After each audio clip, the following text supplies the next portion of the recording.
Saya juga ngerasa lucu gitu. Bangsa ini punya masalah yang banyak. Ya. Nah, jadi ada sebuah kesadaran dari followernya mencari kriteria pemimpin yang memang layak untuk menjadi pemimpinnya, Pak. Supaya kita bisa mendapatkan seorang pemimpin yang betul-betul qualified. Dengan rahmat Tuhan yang Maha Esa, Negara Kesatuan Republik Indonesia mengeluarkan rupiah sebagai alat pembayaran yang sah. Dengan rahmat. Malah saya kalau berpikir, Ya. saya berpikir dalam situasi begini mungkin pemilu ditunda aja lah. Nggak usah dibuat pemilu. Kenapa? Ya itu duit kan banyak banget tuh. Mending dikasih ke UMKM untuk bisa menguatkan masyarakat kita. Ya. Rasa bangkit dulu yang dimaukan. Setelah bangkit, kita harus sadar. Jangan bangkit nggak sadar. Mabok itu namanya. Nah, makanya kita bangkit juga harus sadar.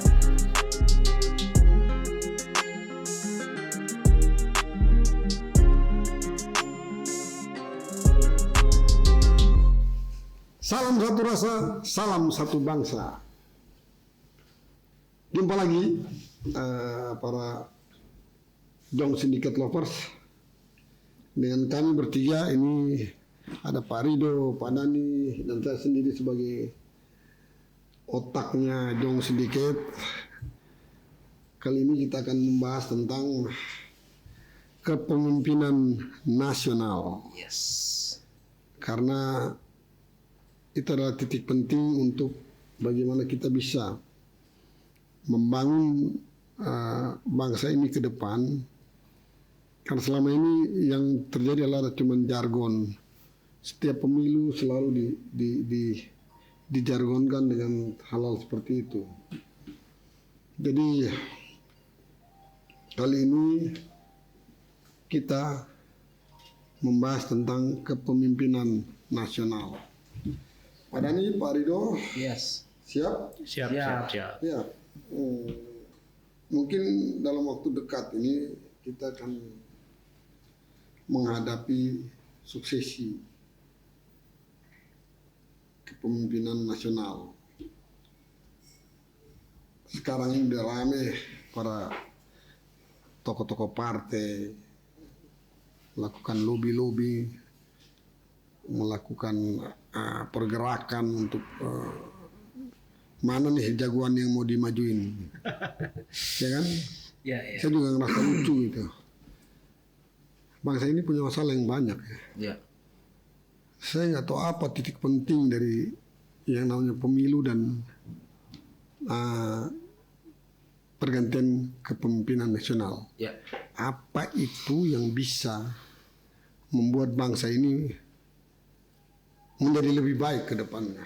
Karena pengalamannya udah begitu ganti ini ya sama aja lah, Ya. ya kan? Mungkin Rido sebagai seorang aktivis muda yang punya pengalaman yang cukup banyak.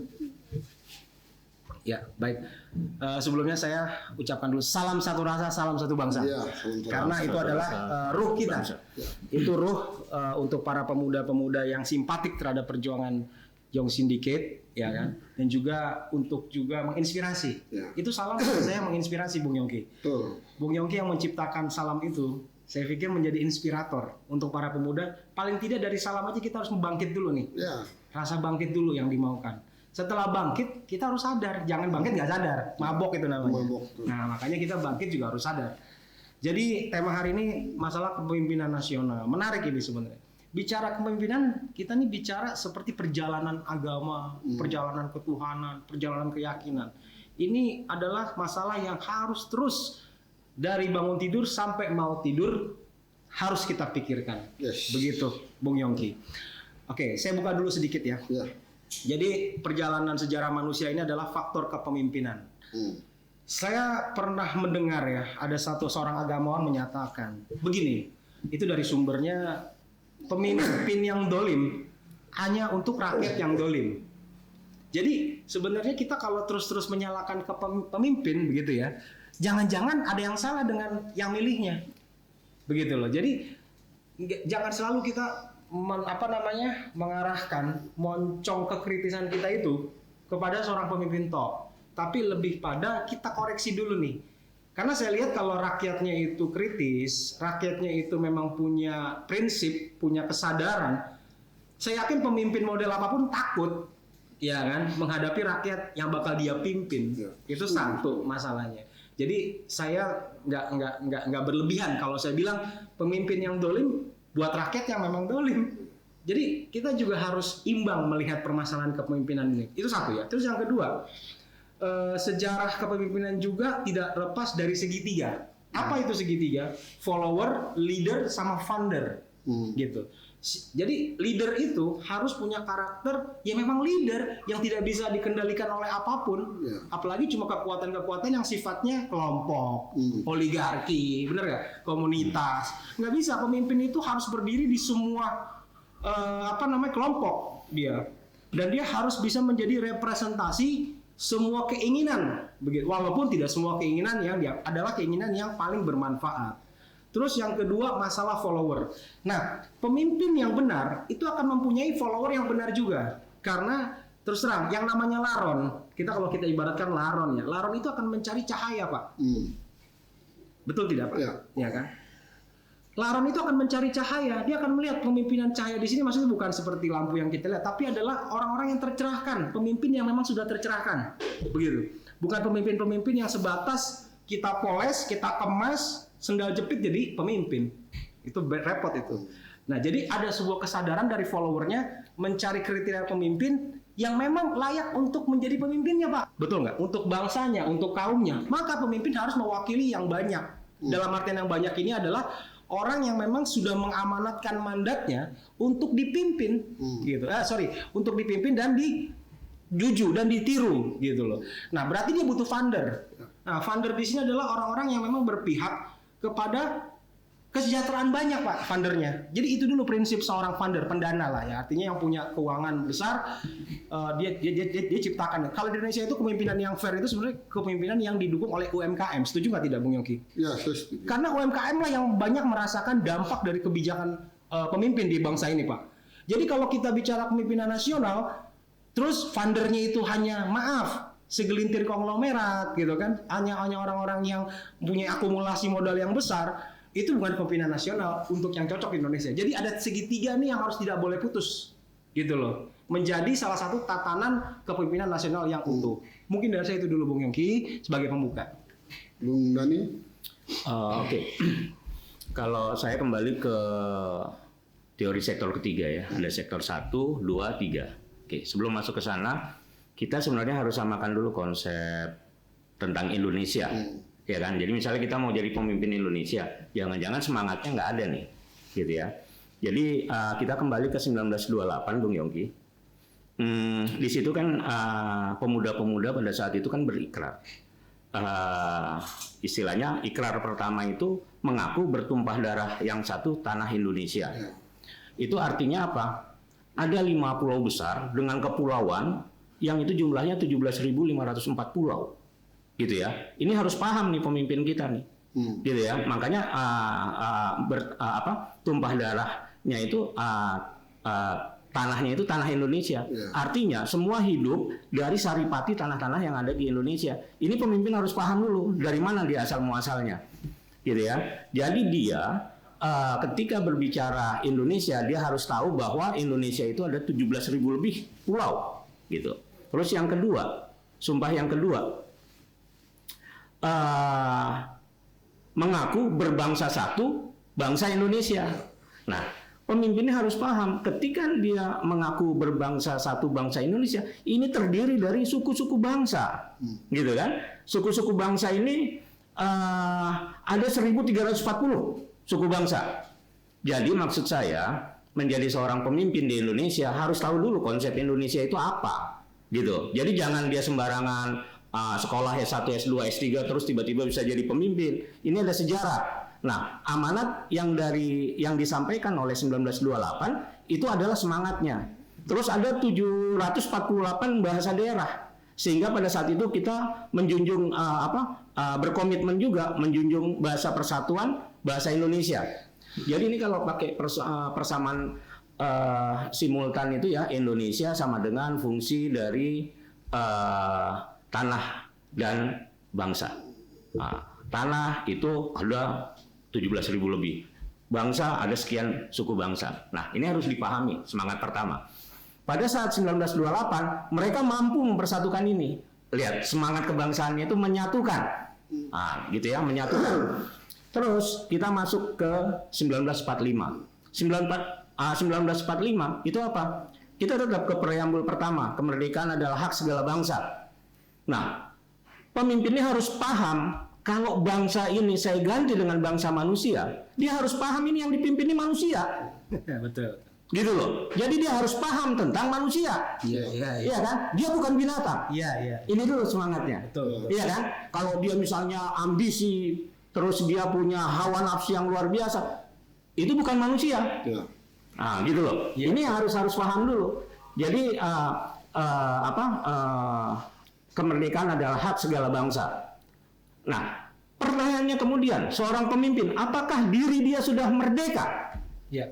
Karena di dalam diri manusia itu ada infrastruktur software dan hardware. Ya. Gitu loh. Ini dulu. Masuk langsung ke alinea 3. Atas berkat rahmat Allah yang Maha Kuasa. Ini clear. Jadi seluruh yang mau jadi pemimpin per hari ini jangan mengklaim bahwa Indonesia itu punya dia. Orang dia nggak ngerti Indonesia itu apa. Itu 28. Dia juga nggak ngerti kok bahwa ini kita bisa seperti ini karena rahmat Allah yang Maha Kuasa. Jadi clear. Jadi nggak usah lagi hari ini mengklaim bahwa saya lebih hebat, kamu tidak, saya yang begini. Tidak ada itu. Atas berkat rahmat Allah yang Maha Kuasa. Dan Bung Yongki, kenapa saya bawa ini? Bukan saya. Nah, ini ada rahasianya, Bang. gitu. Saya mau baca. Saya mau baca. Dengan rahmat Tuhan yang Maha Esa, Negara Kesatuan Republik Indonesia mengeluarkan rupiah sebagai alat pembayaran yang sah dengan rahmat. Artinya sektor 1 dia berbicara tentang rahmat Allah yang Maha Kuasa. Sektor 2 nih, swasta nih, di sini dikatakan rahmat Tuhan yang Maha Esa. Ini sebagai alat pembayaran. Jadi hati-hati kita menggunakan uang. Karena ini atas nama Tuhan. Artinya apa? Keselio di sini berarti Tuhan dia ini. Luar biasa. Gitu loh. Sebenarnya apa sih yang ingin saya sampaikan dari pesan ini? Di sini dikatakan dengan rahmat Tuhan yang Maha Esa. Jadi bagi seluruh pemimpin yang Tuhannya adalah uang, dia bukan pemimpin. Bullshit itu. Yes. Sebenarnya itu. Bangsa kita ini butuh keluhuran budi. Iya. Gitu. Sekarang kita enak sekarang untuk membandingkan orde baru, orde lama ganti orde baru ganti orde reformasi. Nah, kenapa saya kembali ke teori sektor 1, 2, dan 3? Masyarakat Indonesia ini harus diberi pemahaman bahwa yang bergerak di sektor 1 itu kan perebutan kekuasaan. Ya. Masyarakat kita itu nggak begitu. Masyarakat kita itu punya kehidupan. Yang mau memperebutkan kekuasaan silakan saja, tapi jangan mempengaruhi masyarakat kita. Jadi kita dibenturkan. Semangat kita tetap semangat 28, sehingga kita harus tetap mempersatukan bangsa. Ya. Itu dulu nih. Jadi mungkin awal yang bisa saya sampaikan seperti itu, Bung Yongki. Nanti dalam perkembangannya akan kita lihat bahwa sebenarnya persoalan kepemimpinan itu bisa dilihat dari teori-teori yang sifatnya itu kebangsaan, gitu. Mungkin itu dulu, Bung Yongki. Menarik tuh yang dikatakan oleh Bung Dani. Yes. Jadi seorang pemimpin harusnya dia tidak menjadi hamba uang. Iya. Karena ketika dia menjadi hamba uang, maka semuanya kacau. Iya. Di bawahnya juga kacau. Dan jadi sederhana kan, Bung Yongki. Sekarang tinggal kita lihat saja pemimpin-pemimpin kita ini hamba uang bukan? Gitu saja. Ya, silakan masyarakat yang menilai. Biar masyarakat yang menilai. Ya, betul. Dan pemimpin yang merasa pemimpin pun silakan menilai dirinya sendiri. Kita nggak menghakimi kan begitu. Dan saya kembali lagi tegaskan bahwa pemilu itu, kepemimpinan nasional itu bukan pemilunya yang penting, Iya. tapi uangnya yang penting. Iya. Ya kan, bisa dibayangkan berapa banyak duit yang dipakai untuk Menggelar. menggelar yang disebut pesta demokrasi. Iya. Saya nggak tahu sejarahnya gimana bisa bilang pesta atau apalah. Tapi faktanya ketika pemilu digelar itu substansinya bukan mau pemilihan presiden atau apalah. Iya, iya. Substansinya adalah bagaimana bagi-bagi duit ini. Iya, iya. Itu yang terjadi. Nah, sampai sejauh itu ketika pada akhirnya kemudian kita tidak mendapatkan pemimpin yang kita impikan, Iya. seorang pemimpin yang betul-betul ada di pihak kita dan bagaimana berpikir, bagaimana memajukan rakyat kita, ya kan? Ya, Iya. saya pikir itu juga kesalahan kita lah, ya nggak? Iya. Karena kita nggak punya pilihan lain. Kita disuguhkan oleh calon-calon yang mungkin ada yang nggak kita setujui, tapi ternyata dia yang memimpin, ya kan? Lah mau sejalan gimana? Iya, iya. Jadi dalam perkembangan selanjutnya ketika dia memimpin, ya banyak juga yang bersikap apatis. Oh iya, kan gua nggak milih lu, ngapain juga gua mesti ini kan? Sehingga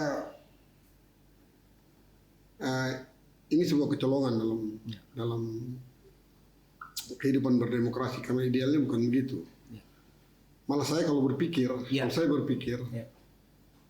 dalam situasi begini mungkin pemilu ditunda aja lah, Gitu. nggak usah dibuat pemilu. Kenapa? Ya itu duit kan banyak banget tuh, mending dikasih ke UMKM untuk Iya. bisa menguatkan masyarakat kita. Iya. Dan yang mereka bilang bahwa ini pemilu yang paling akan mendebarkan karena akan berbahaya dan sebagainya, saya nggak percaya itu. Iya. Saya nggak percaya sampai sejauh itu. Itu cuma propaganda omong kosong untuk kemudian mengesahkan apa yang mereka inginkan. Jadi kalaupun pemilu ditunda, ini negara baik-baik aja, nggak akan runtuh. Karena kita udah pernah melalui itu. Dulu juga awal Indonesia berdiri, berapa tahun baru diadakan pemilu. Ya. Dalam situasi ini, dengan duit yang begitu banyak, ya kan? Ya. Ngapain kita buang-buang duit untuk sebuah pesta yang nanti kemudian memunculkan kepemimpinan yang keliru? Itu anggapan saya. Ya. Ya. Nah, bagaimana sendiri dengan Siap. Bung Yongki, Pak Rido. kalau saya boleh tidak sependapat ya? Ya, boleh. Saya boleh tidak sependapat. Jadi begini Bung Yongki, sebenarnya kalau kita kaji lebih objektif ya, memang betul pesta demokrasi yang telah kita gelar sepanjang perjalanan bangsa ini ya, menghabiskan banyak uang gitu ya. Terus yang kedua, uang-uang itu sayangnya diuber, dikejar gitu ya, atau di-create hanya untuk kepentingan kelompok-kelompok tertentu dalam memperkaya dirinya masing-masing. Ya, itu yang terjadi. Oke, itu kedua. Dan yang ketiga, uang rakyat yang besar ini gitu loh, akhirnya mungkin mendapatkan seorang pemimpin gitu ya, jauh dari harapan masyarakat atau jauh dari harapan cita-cita nenek moyang kita. Seperti 1928. Yang mana di sana ingin siapapun yang memimpin negara ini harus mensejahterakan. Itu amanat undang-undang.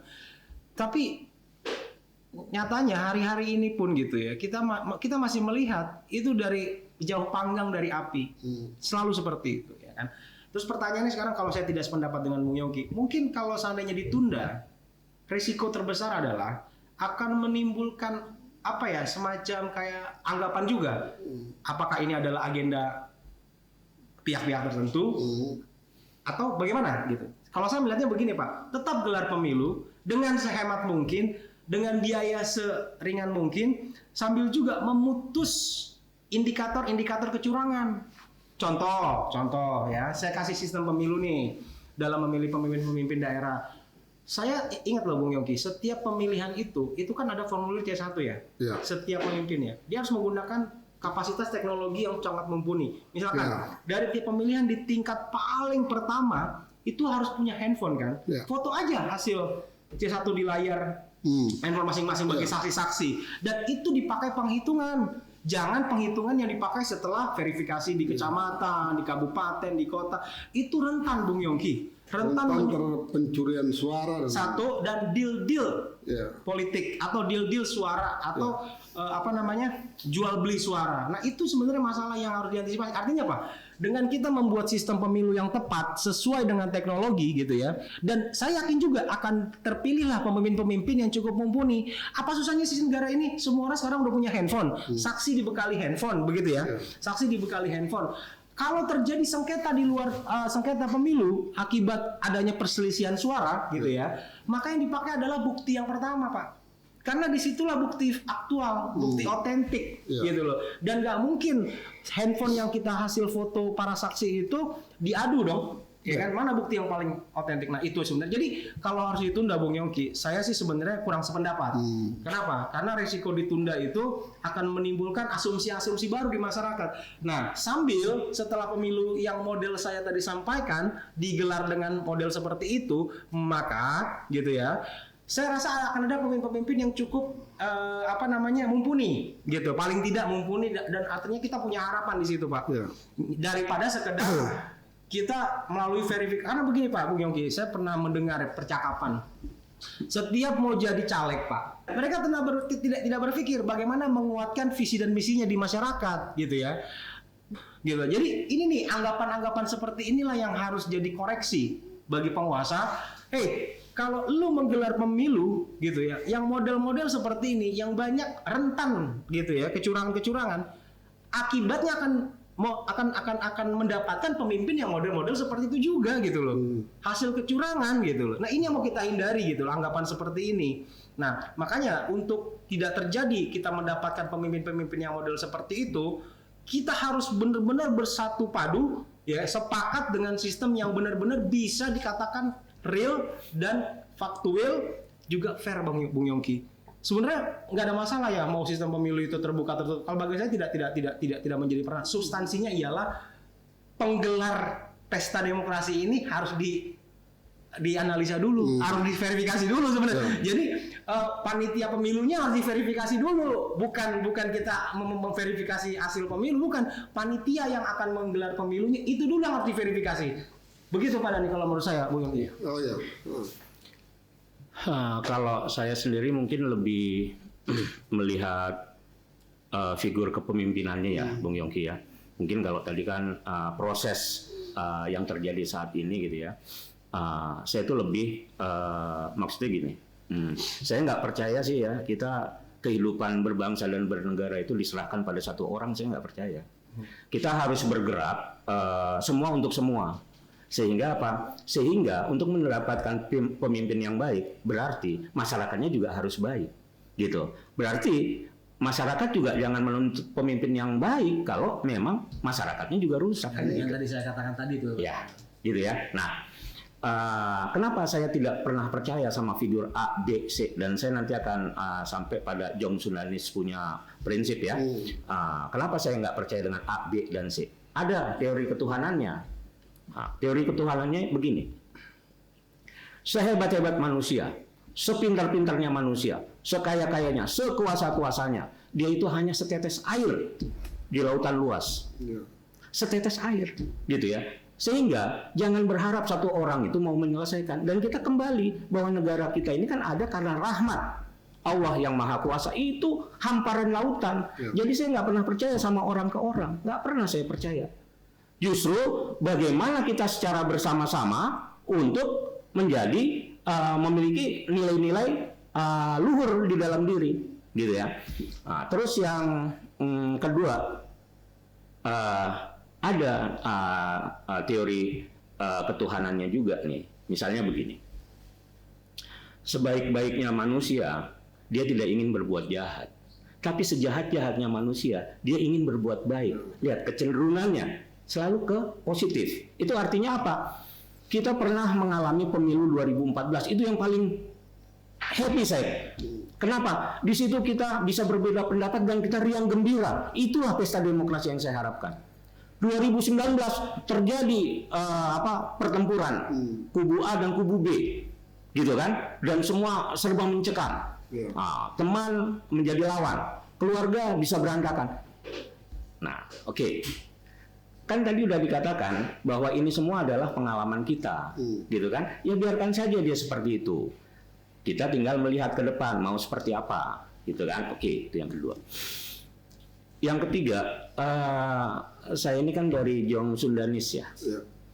Kelemahan bangsa kita per hari ini, Bung Yongki, itu selalu menghujat, selalu saling mencaci, gitu ya. Nggak apa-apa juga, itu artinya bangsa kita lagi melatih pola berpikir negatif. Siapa tahu kalau perang sama negara lain ini bisa kita manfaatkan, kan begitu? Iya kan? Yang kurang apa? Pola pemikiran positifnya yang harus dikembangkan, logika-logika pemikiran positifnya yang dikembangkan. Nah, saya kalau di Jong Sundanis itu ada istilah saling mengharumkan. Saling mengharumkan. Jadi untuk orang-orang Sunda itu artinya ingsun dia cermin. Jadi kalau misalnya kita mau berbuat tidak baik, lihat kalau lo digituin gimana gitu loh. Nah, oke. Nah, itu cermin. Terus di tanah Pasundan itu ada pusaka yang namanya kujang. Itu sebenarnya kalau di dalam diri yang tertanam dalam masyarakat Sunda itu ada cahaya, gitu ya. Cahaya yang isinya itu silih asah asih asuh. Sebenarnya cahaya itu yang dibangkitkan. Siapapun yang bisa memancarkan itu ya dia punya kujang di dalam diri. Nah, terus maksudnya apa? Kita ini per hari ini bangsa kita kurang seperti itu. Makanya saya meyakini yang namanya pemimpin itu kita semua untuk semua. Jadi kita kalau mau bangun ini bangsa, ya semuanya harus berbuat baik. Nggak bisa yang selama ini misalnya terjadi katakanlah yang tidak baik. Ya kan teman-teman di atas ini juga bertempur, Bung Yongki, di sektor 1, di sektor 2, di sektor 3, gitu kan.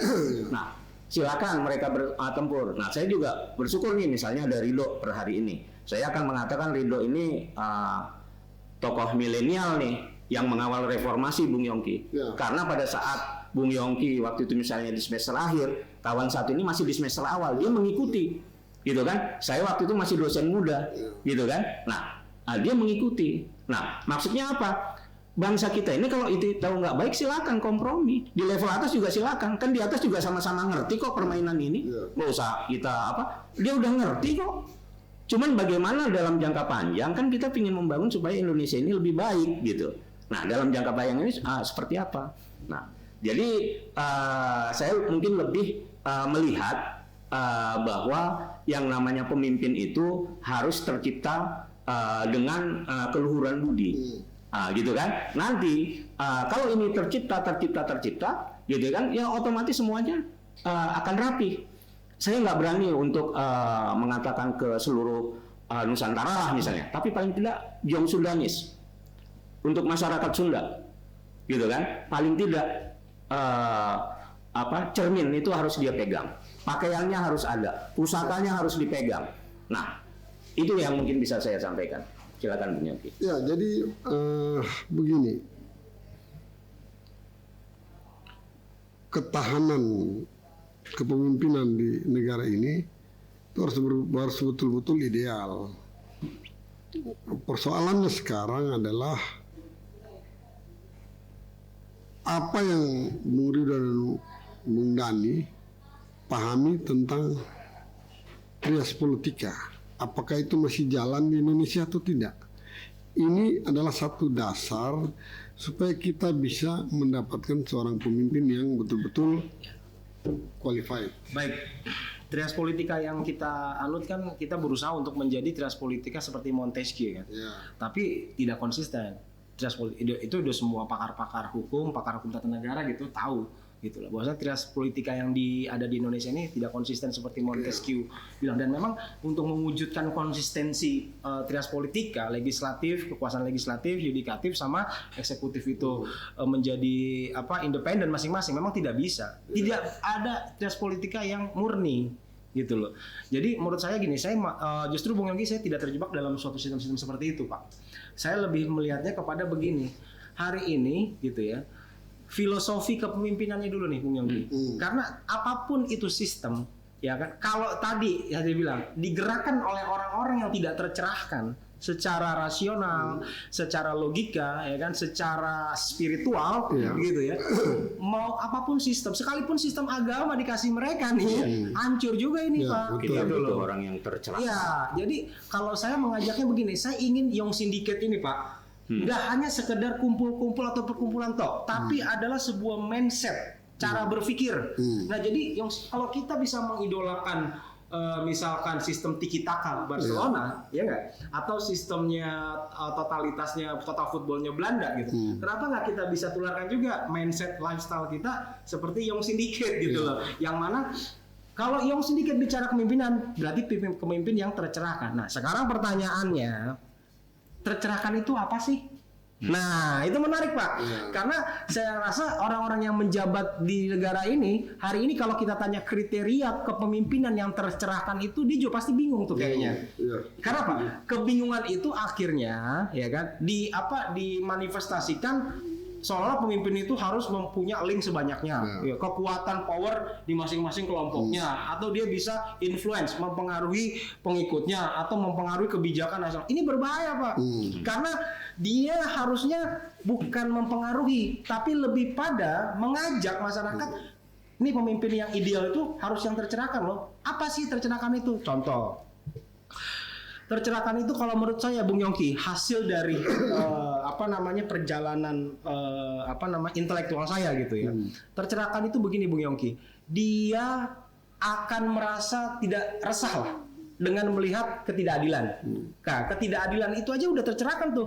Dengan dia paling tidak dia bersuara, kayaknya nggak adil nih. Terjadilah percakapan-percakapan itu di lorong-lorong sempit, di pasar-pasar, di warung-warung kopi. Nah, itu yang bahasanya menolak ketidakadilan, itu sudah kelompok tercerahkan menurut saya. Itu satu. Terus yang kedua, kelompok-kelompok di daerah-daerah itu atau di gang-gang sempit ini gitu ya, sudah membahas mengenai adanya contoh deh kasus Sambo deh. Saya langsung mau ngomong aja.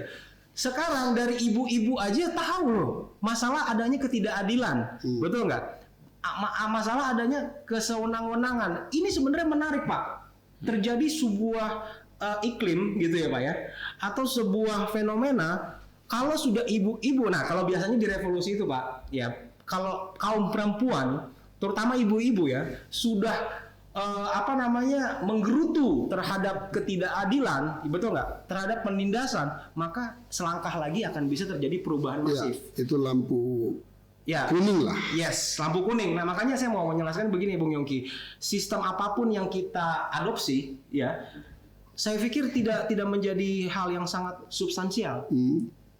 Dengan kita tidak memasukkan gitu ya tadi kriteria kepemimpinan yang kita buat sendiri. Jangan kita kepemimpinan yang versi kelompok ini, versi partai ini. Nah, itu yang sebenarnya harus dikasih tahu ke masyarakat. Saya tidak butuh kepemimpinan versi parpol ini, kelompok ini, tidak butuh. Tapi kepemimpinan yang versi memang masyarakat butuhkan hari ini. Apa itu tadi? Tadi ada nggak hari ini pemimpin misalkan, kalau bicara hutang luar negeri yang terkena dampak itu bukannya konglomerat secara langsung ya, tapi adalah orang-orang yang di bawah, begitu kan. Walaupun orang grassroots ini punya daya tahan yang tinggi kalau berbicara sektor madani. Cuma kan kalau bicara ketidakadilan kan rasa-rasanya pantaslah saya berbicara kalau pemimpin kriteria yang dimaksud oleh orang-orang itu tidak tepat, gitu. Itu saya Yogi. Kalau dari saya tercerahkan itu pemimpin yang tercerahkan itu dia paham sejarah bangsa. Dia paham bahwa semangat Sumpah Pemuda 28 itu dia dititipkan amanat gitu ya, bahwa mempersatukan bangsa ini gitu ya, itu dengan keikhlasan. Terus mempersatukan bangsa ini dia juga harus paham itu ada sekian ribu kepulauan, ada sekian suku bangsa gitu ya. Jadi dia harus melihat ini, itu bisa disatukan menjadi satu. Terus masuk ke 45, dia juga harus terbebas bahwa diri dia juga harus merdeka. Kita nggak bisa, kita susah, pemimpin kita memang ada yang merdeka. Kalau nggak hati-hati dia sendiri belum merdeka, gimana kita mau memerdekakan yang lain? Terus pemimpin kita juga harus paham, dia bisa tercerahkan itu kalau rasa egonya itu dia bunuh dulu, Pak.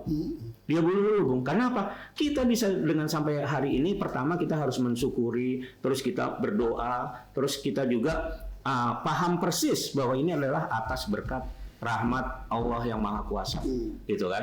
Jadi ini hal-hal yang bisa kita sampaikan. Nah, mungkin ada satu fenomena yang menarik yang saya mau ceritakan bagaimana hubungan antara sektor 1, 2, 3 dalam membangun sebuah integrasi. Bung Yongki mungkin pernah melihat ya, sektor ketiga misalnya masyarakat Baduy. Dia itu tiap tahun dia selalu ke ibu kota kabupaten dan ibu kota provinsi untuk memberikan hasil panen. Ya kan? Nah, pertanyaannya, masyarakat Bali itu nggak pusing sama ini mau politiknya bagaimana, siapa presidennya, dia nggak pusing. Tapi dia berkehidupan, dia bisa, dia kasih hasil panennya. Begitulah bangsa kita harus belajar gitu ya, bahwa kalau udah ada ditetapkan 5 tahun, biarkan sampai selesai. Gitu loh. Nah, nanti 5 tahun dulu biarkan sampai selesai. Itu kesepakatan itu harus dibuat. Nah, masyarakat Baduy sampailah di ibu kota kabupaten. Dia ketemu sama bupati. Dia menyerahkan, tapi dia juga menceritakan, Ibu, saya mungkin perlu tambahan lahan yang lebih luas. Terus dia berangkat ke provinsi. Dia apalagi yang dia mau sampaikan.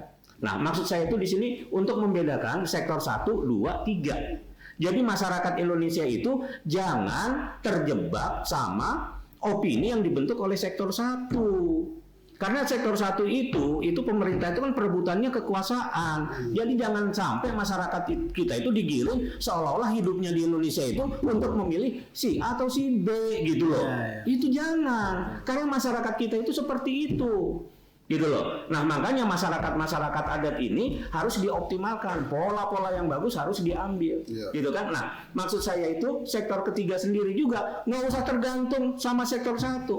Nggak perlu kita minta-minta sama sektor 1. Kita bergerak terus karena dari dulu yang memerdekakan bangsa kita, yang menyatukan bangsa kita itu sektor 3. Tolong dipahami sama sektor 1 dan 2. Anda hari ini boleh punya pangkat, boleh punya jabatan, boleh punya ilmu pengetahuan atau boleh punya kekayaan, tapi jangan lupa bahwa Indonesia merdeka ini kami rakyat biasa yang memerdekakan. Mantap. Ya, jadi bagi saya pemimpin yang tercerahkan itu adalah pemimpin yang sudah sampai pada kesadaran diri yang betul-betul final. Paripurna ya. Ya, udah paripurna. Jadi dia sudah bisa memilahkan antara kepentingan pribadi, kepentingan kelompok dan kepentingan golongan. Dengan kepentingan secara nasional, sehingga dia lebih mengutamakan kepentingan nasional. Itu dia tercerahkan. Tapi sepanjang dia masih memikirkan kepentingan di sampingnya, kepentingan pribadi, kepentingan golongan, kepentingan kepentingan keluarga, itu omong kosong. Dia nggak pernah tercerahkan. Walaupun kelihatan mereka hebat-hebat, semua rakyat tuh ngerti gitu. Cuma nggak boleh ngomong. Jadi rahasia umum gimana sih? Jadi semua rakyat juga ngerti, lo nggak benar. Cuma harus dibilang benar. Dipaksa dengan regulasi kita membenarkan tindakan dia gitu loh. Itu real saat ini, dan sebenarnya itu harus kita lawan. Jadi saya teringat sama dengan tulisannya Murtada Mutahari, Bung Yongki. Dia seorang filosof dari Iran ya. Saya sangat mengagumi pemikiran beliau. Ini masalah kepemimpinan juga. Jadi begini, kalau tadi kita bicara mengenai perebutan kekuasaan di sektor elit ya Pak ya, penguasa, itu selalu otaknya kan bagaimana berkuasa. Nah, ada salah satu clue dari Murtada Mutahari memberikan itu, klasifikasi mengenai politik. Dia membagi politik itu ada 3, Bung Yongki, Padani. Pertama politik hewan, politik setan, gitu, sama politik Tuhan. Nah, Tuhan di sini maksudnya spiritual, Pak. Maksudnya nggak hanya pada identitas agama tertentu, tidak. Tuhan di sini adalah aspek-aspek nilai ketuhanan, gitu ya. Saya mau jelaskan sedikit aja 3 persoalan ini. Pertama, apa sih yang namanya politik gitu ya? Kalau politik kan yang kita anut saat ini adalah bagaimana merebut kekuasaan, mempertahankan kekuasaan dan merebut lagi gitu kan, atau melebarkan kekuasaan. Nah, itu kan politik praktis yang kita selalu dapat di bangku-bangku perkuliahan. Nah, jadi sistem kurikulum pendidikan kita aja masih belum menyentuh aspek politik yang benar, Bung Yongki. Makanya saya coba memberikan alternatif berpikir, Pak. Ternyata ada pemikiran yang dari Murtada Mutahari itu bilang begini, Bung Yongki. dalam berpolitik itu apa? Politik adalah aktivitas akal yang meningkat. Jadi semakin manusia itu meningkatkan akalnya begitu, ya sesungguhnya dia sudah berpolitik, gitu loh. Bagaimana dia menciptakan hal-hal yang baik untuk sosial, begitu ya, untuk masyarakat. Dia sudah berpolitik. Contoh, kenapa kita selalu terjebak dalam dua politik yang bahaya ini? Pertama, politik hewan. Hewan itu kayak singa aja. Dia pasti akan memikirkan kelompoknya Dan wilayah. dan wilayahnya. Kalau kamu masuk wilayah dia, kamu akan disergap dan akan dibunuh. Nah, berarti dia kalau ada kriteria, ciri-ciri pemimpin melakukan praktek-praktek model politik hewan, ya politik-politik seperti singa tadi, berarti dia politik hewan, ya kan? Dia lapar, dia akan memakan kelompok yang lain. Dia terancam, dia akan menghancurkan kelompok yang lain. Itu politik hewan. Terus yang kedua, politik setan. Ini lebih berbahaya lagi, Bung Yogi. Kita tahu dong sifat-sifat setan, sombong, arogan, ya kan, tipu daya, ya dong, kebohongan, itu politik-politik setan. Jadi kalau ada seorang kriteria pemimpin, sebenarnya gampang aja kan menilai pemimpin ini punya kriteria tersebut. Masyarakat ibu-ibu milenial pun tahu nih, gitu loh. Itu sebenarnya dia tahu gitu loh. Itu politik yang nggak pantas gitu loh kita adopsi atau kita yakini. Ngerinya malah. Udah jelas-jelas dia melakukan praktek politik setan itu gitu ya. Kita terpaksa memilih dia. Oh, ini berbahaya, Pak. Jangan-jangan kita ingin dikuasai oleh sistem itu. Itu politik setan, Bung Yogi. Jadi kalau ada misalkan sekelompok-kelompok atau organisasi-organisasi tertentu menjalankan, dia berarti dalam politik setan. Jadi kita harus menyadarkan masyarakat di mana alam pikir kalian itu bermain atau mau dipaksa mengikuti opini tadi ya atau mengikuti metode ini. Nah, yang ketiga adalah politik Tuhan, Bung Yongki. Nah, ini saya mau jelaskan sendiri. Politik Tuhan ini adalah politik yang selalu punya nilai-nilai ketuhanan. Jangan diidentitaskan seperti agama tertentu ya. Enggak. Jadi di sini bilang adalah politik Tuhan itu kan rahmat bagi seluruh alam. Ya betul lah. Bukan, maksudnya dia merahmati seluruh alam gitu ya, bahkan sama binatang pun, sama hewan pun, sama alam pun kita harus penuh rahmat. Ya, artinya misalkan seorang pemimpin, dia mencintai alam, environmentalis gitu loh, dia cinta lingkungan. Dia tidak mau mengeksplor alam ini sampai akhirnya alam itu rusak. Jadi kalau udah ada kriteria pemimpin yang berpikir seperti itu, dia udah menjalankan nilai-nilai ketuhanan tuh. Universalnya itu masuk. Sebentar Pak Dhani, saya selesaikan dulu. Jadi dengan adanya pola seperti itu pemimpin, dia berarti udah menjalankan nilai ketuhanan. Yang kedua, keadilan versi Tuhan itu kadang keadilan yang nggak bisa terukur, Bung Yongki. Ya kan, contoh misalkan kalau kita bicara angkat masalah Papua tadi itu ya, karena tadi kalau dia menjalankan politik Tuhan, paling tidak dia mempunyai kelompok-kelompok yang memetodekan, tidak akan ada itu negara Indonesia yang miskin, daerah yang miskin itu tidak akan pernah ada, Pak. Karena miskin itu yang khawatirnya itu diciptakan, Bung Yongki, atau sengaja dibuat sistem pemiskinan sistematis. Betul tidak, Bung Yongki? Dimiskinkan secara sistematis agar dia tidak mampu menjangkau proses yang tercerahkan. Seperti itu. Jadi kalau saya boleh ambil contoh tadi kriteria 3 politik itu, silakan Pak. Jadi kalau ini menyambung yang Ridho, kita kaitkan lagi atas berkat rahmat Allah yang Maha Kuasa, jelas. Yes. Ya kan? Bahwa pemimpin itu harus paham bahwa per hari ini janganlah bersombong-sombong. Betul. Ya kan? Betul. Nggak ada apa-apa, Anda mau sehebat-hebatnya. Anda itu hanya setetes air di hamparan lautan luas. Dan dari setetes dia cuma setetes air, gitu ya. Maksudnya jangan terlalu sombong lah. Betul. Nah, dia melakukan perubahan ABCD, kita merdeka juga itu atas berkat rahmat Allah. Setuju, Pak. Oke, itu satu. Yang kedua, untuk politik ketuhanan, jelas kita punya Pancasila. Itu jelas, Pak. Pertama itu kita harus ketuhanan. Ketuhanan ini berarti spiritualitas. Kenapa? Betul. Karena kita akan memimpin manusia. Kalau memimpin manusia, dia harus manusia dan dia harus paham Tuhan. Betul. Kalau dia belum jadi manusia, hewan memimpin manusia nggak mungkin. Nggak mungkin. Bahaya. Nggak mungkin, Pak. Ya kan? Oke. Kita lihat ketuhanan. Yang kedua, kemanusiaan. Ya kan, kemanusiaan. Ya kita harus jadi manusia. Kita tanya, kita ini udah manusia belum? Kita udah merdeka belum dengan diri kita? Gitu loh. Lah kalau kita belum merdeka dengan diri kita, lihat lagi preambul yang pertama, bahwa kemerdekaan adalah hak segala bangsa. Gitu kan? Artinya apa? Kita sudah bisa merdeka enggak? Kita punya kita paham nggak hardware kita paham fisik. Hardware sendiri yang namanya PC itu terus meningkat. Software pun lebih dari 40 software yang ada di dalam diri kita, dan itu dengan teknologi terbaru Itu juga memerlukan visi fisik ini juga yang luar biasa. Terus yang ketiga, persatuan Indonesia. Ini juga harus dipahami. Kalau dia itu misalnya secara spiritualitas itu sila pertama dia penuhi, sila kedua dia penuhi. Pada saat persatuan Indonesia, ini bukan hanya berpikir persatuannya manusia. Di sini ada tumbuhan, ada hewan, dan semua harus dilindungi. Gitu. Ini belum masuk ke 4, ke 5 gitu kan. Kira-kira seperti itu loh, Bung Yongki. Ya, jadi kriteria ideal seorang pemimpin, kalau bisa saya simpulkan ya, adalah pemimpin yang sudah mendapatkan pencerahan seperti yang digambarkan oleh Bung Rido sama Pak Dani. Seperti itu kan, sehingga pemimpin yang sudah tercerahkan ini bisa memimpin bangsa ini jauh lebih baik daripada yang sebelumnya. Nah, persoalan sekarang adalah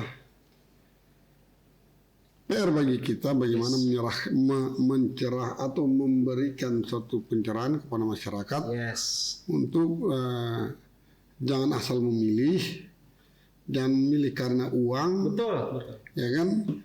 Karena permasalahan kalau Anda memilih karena uang berarti udah selesai, suara Anda udah dibayar lunas, sehingga kalau pemimpin itu kemudian neko-neko nggak masalah, orang dia beli suara kok, bukan dia memberikan kesadaran, dan orang yang memilih dia udah dibayar lunas, ya kan? Faktanya kan begitu. Nah, itulah pencerahan yang harus kita lakukan, sehingga pada titik itu, ketika kesadaran masyarakat itu sudah bertumbuh, pemimpin ini akan melalui seleksi yang sangat ketat karena kecerdasan dari para pemilihnya sudah tinggi. Dan disitulah kita akan menemukan seorang pemimpin yang betul-betul sudah tercerahkan. Itu pertanyaannya kan, bagaimana kita harus memulai, ya kan? Nah, tadi kembali itu, kalau saya sebagai Jong Sundanis di tanah Sunda itu ya, di tanah Pasundan itu ada yang namanya saling mengharumkan, gitu ya. Jadi harapan kita setiap manusia Indonesia itu mulai saja dengan saling mengharumkan, gitu ya, memberikan manfaat bagi manusia lainnya, gitu ya. Terus di dalam dirinya, gitu ya, ditanamkan itu yang namanya sifat-sifat silih asah, silih asih, silih asuh, gitu. Sehingga harapannya itu nilai-nilai positif itu muncul. Karena saya percaya kita jangan menggantungkan pada seorang, kita harus bergerak semua. Dengan semuanya itu positif, nanti dari situ akan terpilih satu yang paling baik. Itulah pemimpinnya. Gitu. Saya closing Jadi intinya kita adalah bicara kepemimpinan adalah bagaimana pemimpin itu memanusiakan manusia. Itu satu, itu penting banget. Terus yang kedua, sekarang kita harus berpikir jangan gampang sekali gitu loh. Contoh pernah ada fenomena begini, ambil aja duitnya tapi jangan pilih partainya gitu. Itu saya nggak setuju Pak. Kenapa? Kalau lu masyarakat mau bener, tolak aja duitnya, tolak juga parpolnya gitu loh. Nah itu harusnya begitu. Jadi masyarakat punya dignity, punya kedaulatan. Gue nggak mau model seperti ini. Itu mungkin yang terakhir dari saya. Terima kasih. Oke. Kemudian tadi para Jong Sindikat Lovers, perbincangan antara kami sesama Jong Sindikat, semoga ini memberikan pelajaran bagi kita semua agar pada waktu kita menyambut pemilu kita sudah punya pengetahuan yang cukup dan apa yang harus kita lakukan. Jadi pesan Jong Sindikat, hati-hati dalam memilih calon pemimpin Anda. Jangan mudah terpedaya dengan janji-janji manis maupun dengan uang, karena itu akan membuat kita sengsara selama 5 tahun ke depan. Oke, terima kasih. Salam satu rasa, salam satu bangsa. Lucu gitu. Bangsa ini punya masalah yang banyak. Nah, jadi ada sebuah kesadaran dari followernya mencari kriteria pemimpin yang memang layak untuk menjadi pemimpinnya, Pak. Supaya kita bisa mendapatkan seorang pemimpin yang betul-betul qualified. Dengan rahmat Tuhan Yang Maha Esa, Negara Kesatuan Republik Indonesia mengeluarkan rupiah sebagai alat pembayaran yang sah dengan rahmat. Kalau saya berpikir, Iya. dalam situasi begini mungkin pemilu ditunda aja lah, nggak usah dibuat pemilu. Kenapa? Ya itu duit kan banyak banget tuh, mending dikasih ke UMKM untuk Iya. bisa menguatkan masyarakat kita. Ya, rasa bangkit dulu yang dimaukan.